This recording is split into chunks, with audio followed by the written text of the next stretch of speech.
G'day and welcome to another massive edition of the RDFNL Footy Show. Thanks to our friends at Ontime Delivery Solutions. My name's Jendi. I'm joined by Tara Murray. Thanks for joining us this week. Thanks for having me. Certainly an exciting weekend of a footy that has just transpired, but there seems to be one club that everyone's talking about at the moment, and they've been in unbelievable form. Wood's spoken about them the last few weeks. They've been in really brilliant form, but they made a statement on the weekend, and that's Riddle. Now, talk us about that game against Rupert's Wood on the weekend. That was a phenomenal performance. Obviously, look, it was one. I know I tipped Rupert's Wood. I'm not who you may have tipped Rupert's Wood as well. I can't remember, to be honest. But obviously, with that one, we thought, but it was one we knew Riddle was always going to be up and about for. These two teams have sort of built up a little bit of a rivalry the last couple of years, and it was a match that, okay, yep, could be a close, hard-fought match, but the Bombers absolutely dominated. So the Sharks had an opportunity in the third quarter to be a little bit closer on the scoreboard, but missed some shots.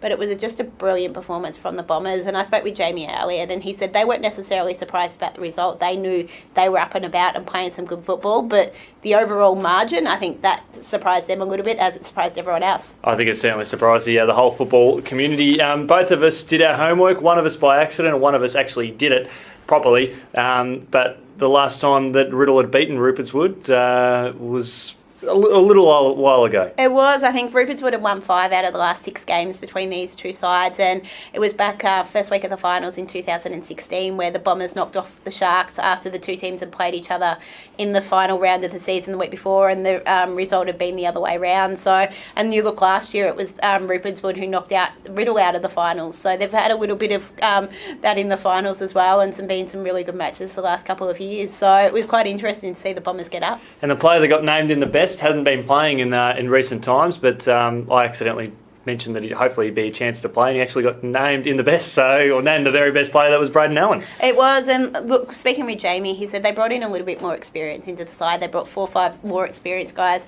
and Braden obviously falls into that category, and it added, they still had that, but they still had 7 or 8, I think, under 18s as well, so they had that real mixture of youth and experience in the side, and they're starting to show that little bit of depth they've got as well. They did drop a few players back to the seconds, and they performed really well to put that pressure back on those top players. What does that loss do to Rupert's Wood? Look, I think obviously they had lost to Wallen, but you lose by 7 points, they don't play great. You can take that. This would be quite disappointing because not only did they lose, they weren't in the game. So that's probably the one thing that we haven't seen this season. They've been in every single game. You're going to have ups and downs. I don't think it sort of dints anything at this point. They do go from first to third at the moment. So when it comes to a top 2, top 3 position, it's quite interesting because there isn't much between those top sides.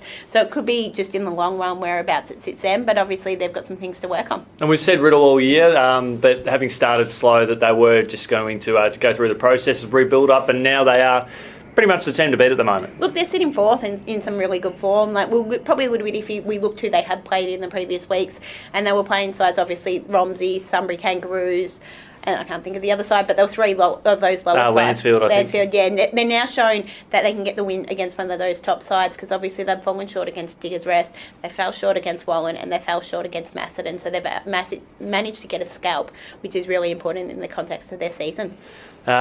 Now, Romsey's win over Sunbury Kangaroos on the weekend certainly changes things and how the rest of the season unfolds, because this was a game that was even money on paper, but Romsey did a very, very good job. Look, Romsey did, and I think Romsey has that little bit more depth than what Sunbury has. And we've said all season, Sunbury doesn't have that depth, and it's sort of shown when their good players don't play well, they struggle. We saw them play really well against Wood and Heskett, and they picked up that upset win the week before.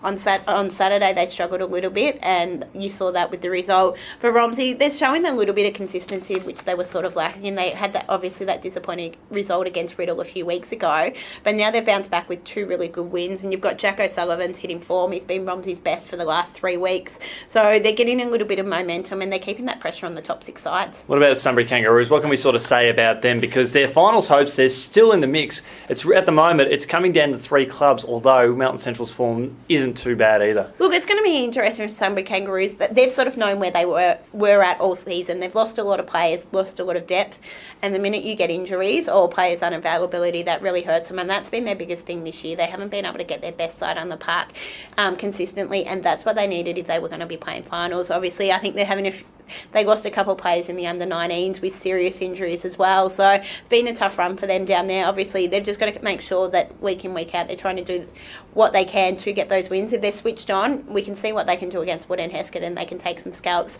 But obviously, they're still a little bit back compared to those final sides. Saw a big game on the weekend over at Green Hill Reserve, where I know we did get some rain and a little bit of wind, but it was Wallen just too strong for Wood and Heskett in a game that was pretty even for most of the day. Look, it was the closest game of the round. On paper, it looked like one that could be quite interesting. Both sides were coming off losses. Wallen lost to Diggers Rest, which obviously Diggers Rest, we know what they've been able to do in a number of years, where Wood and Heskett was coming off a disappointing result. So it was sort of important for ladder position as well. Wallen lose 2 matches, they sort of slip away from the top sides, where Wood and Heskett's now on the edge of the top 6, so they would have liked to have been back around the mix with those other sides. But for the Magpies, it shows that good response which we wanted to see from them.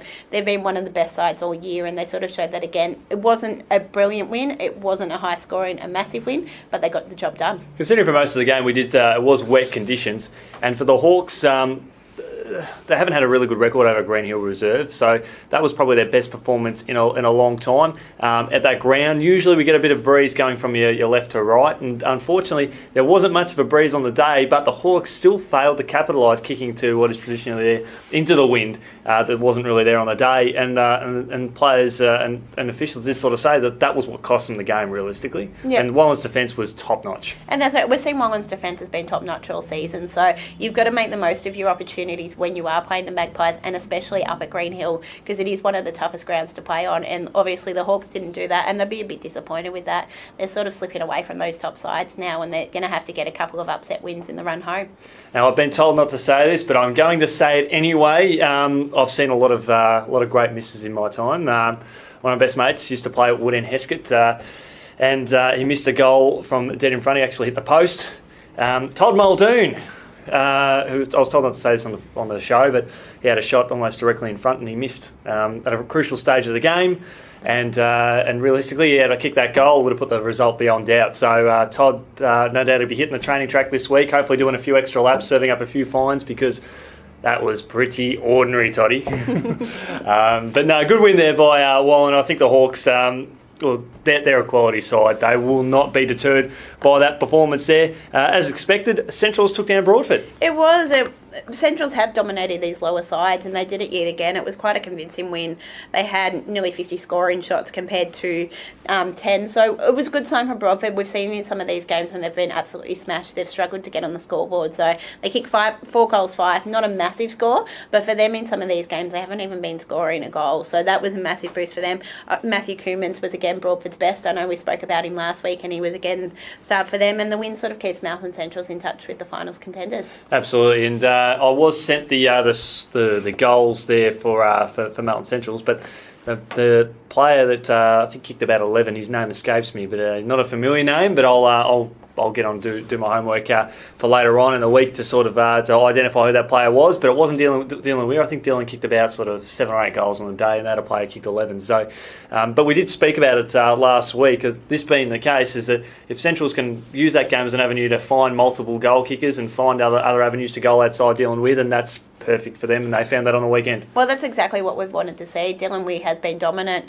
We looked at the week before, I don't think he kicked a goal, so when he's not kicking goals, they do struggle a little bit. So it's good to see they found another option up there. Obviously the goal kickers aren't online, so we haven't been able to look at them like we normally would, but it's good signs for Mountain Centrals there that they found another goal kicker. Diggers Rest too strong for Lancefield at home, but Lancefield, I think they would be they'd be pretty happy with that performance. By all reports, it wasn't the prettiest game, and I don't think Diggers Rest played their best football. They got a win over the end, but look, it was just over that 110 points. I think could have quite easily been predicted to be a lot higher than that. So for Lancefield, they'd be pretty happy with that they did reduce that gap on what they did sort of have. Their best player was an under-17 player who's just come up. That his first game, I think, was his first game in Riley O'Meara. So they've got those young guys coming up through for the Tigers as well, which is what you sort of want to see if you can get those young sides, because they haven't had a lot of those junior sides in recent years. So to have that coming through and those players, it's good signs for the future for the Tigers out there. I'll take a stab and say with Riley's dad is Danny, and he played a lot of great senior footy over at Lancefield, an absolute club legend. So it's good to see him carrying on the O'Meara legacy. And the final game, Macedon took down Rockbank with great confidence, and we saw Matty Knox just flex his muscles and have a day out. He did have a day out, named best on ground with 8 goals. So it was another one of those matches what you expected to see Macedon really quite easily knock off Rockbank. For the Rams, they had a lot of their young leaders were probably their best players. You had Alan Greenwood, Ricky Cameron, Mitchell and Jordan Baumgartner as well. So you had sort of had those guys. Obviously for the Cats, it was just to get that win on the board, do what they have to do. They did talk about resting a few players, so whether or not they had them in or out of the side or maybe just played in different positions. One good sign for the Cats, they did have Casey Summerfield come back after missing a few weeks with injury, and I know they've got a couple more to come back in the next few weeks. So we talk about, obviously, Riddle made a statement. At the moment, we've got Macedon sitting in second, and despite the fact they're last year's reigning premiers, no one's talking about them. Yeah, that's true. And it was interesting quarter time. I think the scores was around 1 goal to nothing or something to that effect. So quite intriguing. And then the Cats come out and kicked about 15 goals in the second term. Now, I don't know whether that's an error, but if that's been the case, I believe that is the case. And turned it on that second term. Geez, that's frightening. Yeah, it makes you think, obviously, what was the conditions out there? Was there a dramatic wind to one side? So that possibly could be the case. But yeah, like yourself, I thought maybe that was a little bit of an error. But if that wasn't, 14 goals in one quarter is a really good performance from the Cats. We were probably obviously disappointed with that first quarter. Yeah, I have subscribed to the Macedon Facebook page updates, and I did get the email to say I think they kicked around 14 or 15 goals in the second term, so I believe that could be on the money, which is pretty exciting. But saying that, in that first term, Rockbank holding Macedon to 1 or 2 goals, I'd be pretty happy with that. Oh, they'd be pretty pleased for the Rams. That's showing their development. I don't think they would have done that against the top side for a very, very long time, probably since when they played finals, probably 3-4 years ago, I think it was. So, good signs there, and it's about being able to do that for more quarters now instead of just the one. Obviously, to do that, you'd be really disappointed then to concede 14 goals in the next quarter. So, it's about getting a little bit of more of that consistency across the board, so they're not having those up and down periods. Certainly shaping up to have been a very interesting round, one that is shaking up the competition. Tara, thanks so much for joining us on looking back on the latest round of RDFNL football, and we'll catch up later on in the week. Thanks for having me.